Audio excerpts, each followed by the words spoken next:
ใจหลายๆเด้อได้เป็นเงินของผู้ใหญ่ใจบุญจากฝั่งไทยเด้อเลยขอบใจหลายๆเด้อผู้ใหญ่ใจบุญคืนเวลาฝนตกกลางคืนก็ย้ายไปย้ายมาบ่อนใดมันบ่ว่ากับลูกบ่ได้นอนบัดคืนบางเทื่อก็นั่งให้ขอยกับลูก3คนนั่งให้บ่อนใดมันบ่ว่าให้ไปหาซ่อนอยู่เฮือนเขาก็อายเขาแน่แบบรู้สึกอายสู้ๆเด้อตอนลูกก็2คนบ่ได้นอนแม่แล้วพี่ดอกมันคือหัวแล้วสู้ๆเด้อ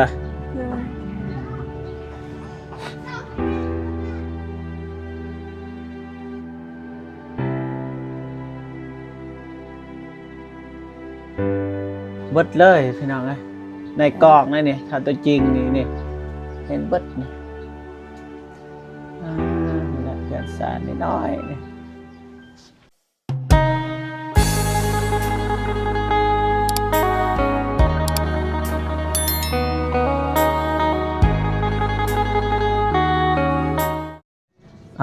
กับทักทายสบายดีและสวัสดีพ่อแม่พี่น้องเบิดสู่ครูสู่คนพี่น้องเนาะบ่ว่าอยู่ในลาวไทยหรือว่าต่างประเทศเนาะก็ยินดีต้อนรับเข้าสู่ช่องบ่าวเจ็บ Channel คือเก่าพี่น้องเนาะตอนนี้บ่าวเจ็บก็เดินทางมาบ้านทงวายพี่น้องก็ได้เจอบ่าวฝนแต่ว่าบ่าวฝนก็มีเวียกด่วนพี่น้องเนาะถามเรื่องคลิปนี่แหละเป็นหยังคือบ่ลงเป็นหยังคือบ่เห็นถ่ายคลิปเถื่อพี่น้องเนาะบ่าวฝนก็เลยให้บ่าวเจ็บเบิ่งโทรศัพท์เมื่อกี้นี้ก่อนสิไปเวียกด่วนพี่น้องเบิ่งนำกันแต่ว่าบ่เจ็บก็แก้ไขบ่ได้เข้าอีเมลบ่ได้ในโทรศัพท์บ่ตูนพี่น้องเพราะว่าบ่ตูนมอบ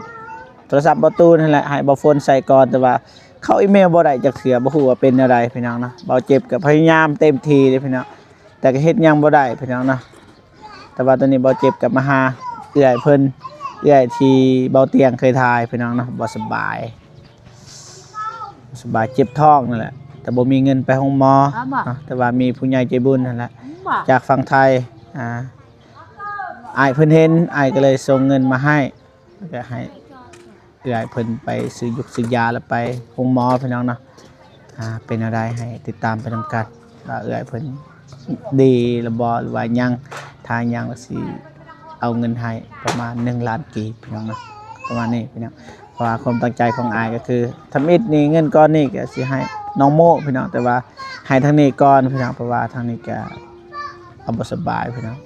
ทางน้องโมก็หากะเบาเตียงก็หากะมอบข้าวใหม่ๆพี่น้องเนาะเดี๋ยวว่ากันไปขึ้นไปเบิ่งนำกันเลยพี่น้องเนาะไปนี่เฮือนซานของเอ้ยก็ประมาณนี้แหละพี่น้องเอ้ยเบาเจ็บก็บ่เคยถ่ายจักเทื่อแต่ว่าทาง FC หรือว่าผู้ใหญ่ใจบุญเพิ่นเห็นแล้วก็เมตตาสงสารก็เลยส่งเงินมาทางเบาเจ็บให้มามอบเป็นหยังคือบ่ไปกับทีมงานบ่ฝนคือฮู้แหละค่าเวียกเมื่อกี้นี่พี่น้องเบาเจ็บก็แล่นมานี่เลยมาจากนี่แหละบ้านปรายเพราะว่าบ่ได้ไปกับเบาตูนกับน้องบองแล้วก็ทีมงานสบายดีเด้อสบายดีอ๋อเฮ็ดหยังอยู่เอ้ยเฮ็ดแกงขึ้นมาทางนี้วันนี้เธอ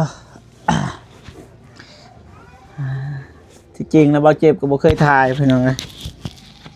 นี่ไปเสื้อนี่เด้อบีบนี่เด้อบีบแล้วก็นี่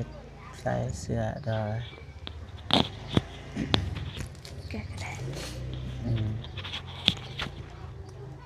สบายดีเบิดสุขุสุคนเพราะว่าทางฝั่งไทยฝั่งลาว FC เบิดสุขุสุคนขอให้สุขภาพแข็งแรงเด้อได้เอื้อยซื้อหยังล่ะซื้อมาดอายุจักปีเลย30 ปีแหละ30 ปีเลยลูกไปใส่ลูกเขาไปหาเล่นยังน้อยเนาะนึ่งข้าวบ่หรือว่าเฮ็ดแนวกินเฮ็ดแกงมะคุ้งแกงมะคุ้งเลยน่าใดอาการยังเจ็บบ่มีเงินไปโรงพยาบาลนี่ก็มื้อนี้ก็ออกไปอาเซียนหาเงินไปโรงพยาบาลบ่มีเงินหาเงินบ่สบายก็ยังไปหาเงินอีกไปหาเงินบ่มีเงินใส่อยากไปซื้อยาข้าวกินก็ยังบ่มี เขากินกับบ่มีบ่นี่คิดว่าใส่เงินเท่าไหร่ไปโรงหมอ แต่ละเทือแต่คูปีก็ใส่คันไป3เทือใส่เบิดเป็น2-3 ล้าน อ๋อ ไปเทือหนึงก็เบิด7-8 แสน ได้7-8 แสนพุ่น โดย เท่ายังไงอยู่เฮือนจักคนเอ่ย 4 คน 4 คน โดย คนเท่ายามฝนเฮ็ดแนวใดบัดนี่เอ่ยเอ้ย หัว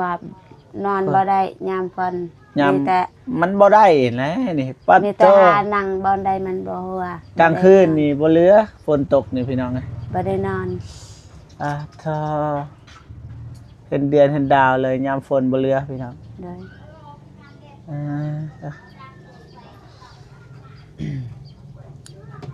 เวียกหลักอยู่นี่ของเอื่อยนี่เฮ็ดหยังเวียกหลักเลย หลักๆเลยที่เฮ็ดแบบเลี้ยงซีนนี่ อาชีพก็มีแต่รับจ้างนำเข้าเฮ็ดกำลังเฮ็ดโซนหักเฮ็ดปีนี้ปลูกกาแฟบ่งาม อยู่ภูโพ หลักๆก็คือรับจ้าง โดย หมู่จ้างไปใส่กับไป โดยอยู่ไสมีเขาจ้างก็ไป ได้ กับลูกไป2 คน ผัวเด้อ ผัวข่อยก็ ไปคือกัน เพิ่น อืม ไปหารับจ้างนี่แต่ปัวข่อยนี่แหละ อ่า ได้เงินเท่าใดมีแต่ใส่ให้ข่อยเบิดติดหนี้ติดสินเขา คัน ก็ คันบ่เจ็บบ่ไข้นี่น่าสิแปลงได้ตัวนี้นะเอ้ยเนาะ โดย แต่ว่าเจ็บไข้มันคือว่าแหละแปลงบ่ได้เลยป้าเจ้าเบิดเลยพี่น้องเอ้ยในกล่องนี่ถ้าตัวจริงนี่เห็นเบิดนี่นี่แหละเขียนสารนิดน้อยนี่ ติดหนี้เขาก็บ่หาน อาหารติดนี่ป่ะ โดยมีแต่ยามใดมีเงินยามนั้นไปห้องหมอ จักสิว่าเลยพี่น้องคนที่บ่มีคือมื้อนี้แหละพี่น้องบ่เจ็บไปทางบ้านปลายนั่นแหละเห็นทางน้องทวีเพิ่นเฮ็ดห้องน้ำพี่น้องเอามัดเอาบ่เจ็บก็เลยตัดสินใจซื้อเหล็กตะปูเอาให้เขาตอกแล้วก็หาเงิน ซื้อผักกะตีให้น้องเพิ่นนี่คือการมีสังกะสีนี่ประมาณจักแผ่นได้ใส่สังกะสีนี่ 20 ปลาย ซาวปลายแผ่นก็โอเคหรือเปล่า โดย อ่า รับจ้างอยากได้ที่อยู่อาศัยคือเขาแบบมันห่างหน่อยนึง อ๋ออยากให้มันใหญ่กว่านี้อยากขยายบ่ โดย แต่ว่าบ่ แต่ มี เฮา โอกาส บ่มีเงินใช้มีแต่เก็บเป็นตลอดคือว่า ได้จ้ะพี่น้องบ่ตูนโทรมาพี่น้องรับสายกันเด้อ โดย ต่อพี่น้องบ่ตูนนะถามฮอดไสอยากให้กลับบ้านนี่แหละเป็นห่วงว่ายานเฮานั่นโทรก็บ่มีหยังหลายพี่น้องโทรเป็นห่วงก็ซื่อว่าเฮาเดินทางมาคนเดียวนั่นได้งานสานบ้านซองก็ลำบากเลยบ่ชีวิตเอ้ยคิดว่า มันบากอีหลี อืม ทุกแห่ง ทุกแห่งเลย โดย มันย้อนเจ็บไข้เลยพี่น้องถ้าบ่เจ็บบ่ไข้มันก็บ่ลำบากนั่นแหละ บ่เจ็บไข้ลำบากก็เพราะได้อยู่ อ่า นี่ได้เงินเท่าใดก็มีแต่ไปห้องหมอ อ่า แบ่งเขาวกินแหน่ไปซื้อ ยังหลายบ่เขา เบิดได้ยังไงอยู่ ใส่กระสอบเขามันบ่สีขาวมันบ่ อืม ใช่ตัวสีแดงได้เสียงไว้พี่น้องเพียงหน่อยเดียว ยังคิดว่ากินได้จักมื้อข้าวน่ะ สิได้10 มื้อค่ะ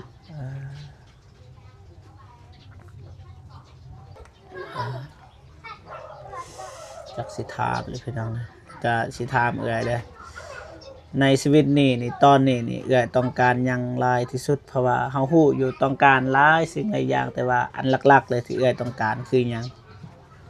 อันหนึงนี่ต้องการอยากได้แต่สังกะสีอันนี้ล่ะก็อันที่สองอยากได้คอยอายเจ็บให้เป็นนะบ่มีเงินไปห้องหมอ อยากได้สังกะสี โดย แล้วก็อยากหาย โดย อยากไปห้องหมอแต่ว่าบ่มีเงิน โดย อ่าก็มื้อนี้ก็น้องก็บ่มีหยังหลายแต่เอาเงินมาให้นั่นแหละเงินผู้ใหญ่ใจบุญจากต่างประเทศหรือว่าจากประเทศไทยว่าซั่นซะอ้ายเพิ่นเห็นไอ้เตียงเพิ่นมาหามื้อนั้น โดย เพื่อว่าเจ็บท้องนะอยากไปห้องหมอแต่ว่าบ่มีเงินไปอ้ายเพิ่นก็เลยฝากเงินมาให้1ล้านกีบ โดย 1ล้านทวนเลยพี่น้องเอ้ยเพราะว่าสิซื้อข้าวให้น้องโมแต่ว่าไอ้เตียงเพิ่นก็ซื้อข้าวให้อ้ายเพิ่นว่าให้มอบทางนี้ก่อนเดี๋ยวน้องโมเดี๋ยวว่ากันอาจสิโอนมาให้ใหม่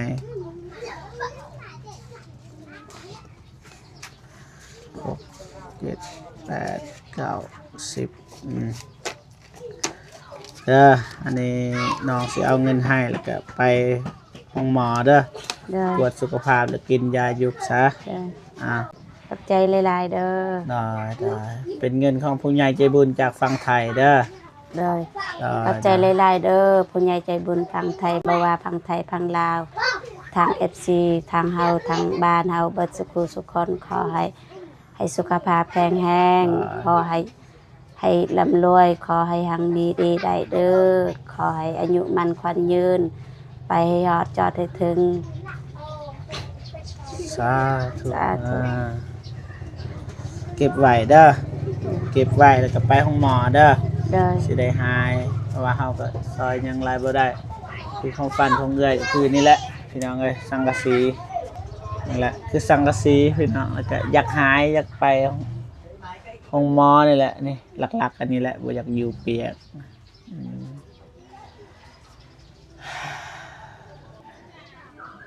หากว่ายามฝนตก ลำบากกลางคืนเวลาฝนตกกลางคืนก็ย้ายไปย้ายมาบ่อนใดมันบ่ว่ากับลูกบ่ได้นอนเบิดคืนบางเทื่อก็นั่งให้ขอยกับลูก3 คนนั่งให้บ่อนใดมันบ่ว่าให้ไปหาซ่อนอยู่เฮือนเขาก็อายเขาแน่ อืม แบบรู้ เห็ สึ น ก ใจ อาย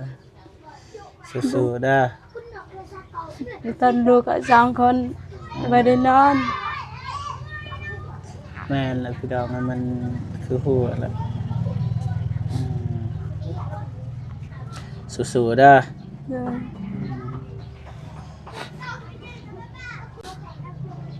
ตอนแต่ลูกกลางคืนก็บ่ได้นอนย่านไฟมันสดแน่ เพราะว่ามันเปียกเลยบ่เห็นนี่เปียกเลย เปียกเบิด เด้อ อันนี้เบิ่งข่าวเอากันยังอันนั้นซุบใส่ไปยาง ยันมัน ใส่พยางเลยยานมันเปียก คันมันตกเลยเบิดมือก็เฮ็ดกินก็บ่ได้ มันเปียกเบิดอะนี้เฮ็ดกินบ่ได้ เสร็จน้ำตาซะต้องสิว่าเสร็จพี่ว่าเลยพี่น้องแต่จังสั้นละมีแต่ว่ามื้อหน้ามื้อเน้อก็สิมายามใหม่เด้อ เลย ถ้าว่ามีข่าวดีหรือว่าจังใดก็สิมาแจ้ง เลย ให้ต้นเอื้อยถามว่าครบบ่มันก็มีผัวมีลูกแต่ว่าคือฮู้นั่นแหละคนที่บ่สบายหันนะถ้าผู้ใดเคยแบบว่าเจอนี่แหละ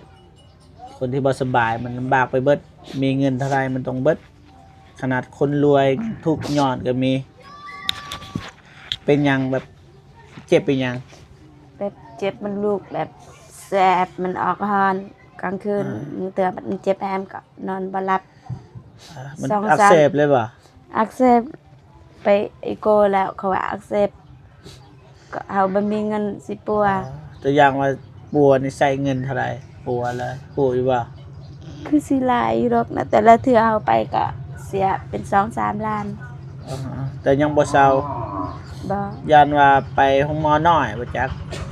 ไปที่ห้องหมอน้อยแหละเอาบ่มีเงินไปห้องหมอใหญ่ไปห้องหมอตาแตง ได้ เขตตาแตงไปละเอาไปทางหาคลินิก บ่เซา บ่เศร้า บ่เซาแน่น มี อน แต่ตอนกินยาเขาหันพอไข้แน่หน่อยนึง ได้ เบิดยาหันเจ็บอีกเนาะเฮาบ่ได้กินยาต่อเนื่องบ่มีเงินบ่ได้ซื้อยาหลาย อืม ไปตอนนั้นไปหาแพทย์ผู้หนึงก็ยังให้อีตอน เคยตนเลยเอาให้แทนเลย แล้วก็ว่าอีตอนขยัดของเอื้อยมันเจ็บแพงแนวมันดนได้เป็น ดอยน่าจะเพิ่นน่าจะเคยเจอมาก่อนนะเขาเจ้าเข้าใจความรู้สึกนี้โอเควันนี้มิตรว่าน้องก็สิกลับเด้อ ได้ มิตรว่าสู้ๆเด้อในใดกะ ขอบใจ คือฮู้กันแหละเฮาก็ซอยหยังหลายบ่ได้มิตรว่ามาถ่ายคลิปแต่ว่ามีผู้ใหญ่ใจบุญช่วยเหลือเฮาก็มาให้คือนั่นนี่แหละอายเพิ่นบอกว่าให้เอาเงินมาให้ได้1 ล้านเฮาก็เอาให้เลยบ่ขาดบ่เกินเพราะว่าเฮาก็บ่ค่อยมีช่วงนี้พี่น้อง ขอบใจหลายๆเด้อ ได้ คนไทยพังต่างประเทศแล้วก็ ได้ ทางบ้านเฮาทางเบาเจ็บแล้วก็เบาเตียงเบาฟ้อนเบิดสุขูสุคนเบาตูนแน่ก็ขับใจทุกเบาขับใจเบิดสุขูสุคนขอให้ร่ำให้รวยขออายุมันควันยืนเด้อขอให้ไปให้ฮอดจอดได้ถึงขอให้ได้เงินเป็นล้านเป็นแสนเป็นตื้อขอให้เบิดสุคนให้เจ็บให้เป็นเด้อ สาธุไปวันนี้น้องกลับก่อนเด้อ ได้ สู้ๆเด้อ ใจเลย ไปพี่น้องเอ้ยโอเคพอพี่น้องเนาะทางเบาเจ็บก็ขึ้นไปหาเอื้อยเพิ่นป้าเฮ็ดต้นนะพี่น้องเอ้ยบ่จักสิว่าคือเห็นนะนี่แผ่บัตรเต็มเลยนี่จังซี่แหละบ่อยากเห็นวันใดพี่น้องเอ้ยนี่เอื้อยเพิ่นก็ให้พี่น้องว่าเบาเจ็บก็ให้เงิน1 ล้านกีบเพื่อไปรักษาพี่น้องเนาะจังไดก็ฝากนะเด้อฝากเอื้อยเพิ่นนะถ้ามีเงินก็อยากนี่แหละสังกะสีพี่น้องเพราะว่ามันหัวเบิดพี่น้องเอ้ยทางเอื้อยเพิ่นก็ขออยากได้สังกะสีแล้วก็อยากปัวตัวเองพี่น้องเนาะบ่เจ็บก็ซอยหยังหลายบ่ได้แต่ว่ามาให้เงินนั่นแหละ1 ล้านกีบพี่น้องให้เอื้อยเพิ่นไปรักษาพี่น้องเนาะจังไดก็ขอบอกขอบใจขอบคุญขอบคุณผู้ใหญ่ใจดีจากฝั่งไทยเด้อที่ให้บ่เจ็บเป็นสะพานบุญในครั้งนี้จังไดก็ขอให้อายเพิ่นนะจงมีแต่ความสุขสุขภาพแข็งแรงขอให้อายุมันคนยืนนะความเจ็บบ่ให้ได้ความไข้บ่ให้มีปรารถนาสิ่งใดขอให้ได้สิ่งนั้นสาธุเจอกันคลิปหน้าพี่น้องสำหรับคลิปนี้สบายดีเด้อเจอกันคลิปหน้าบ๊ายบายพี่น้อง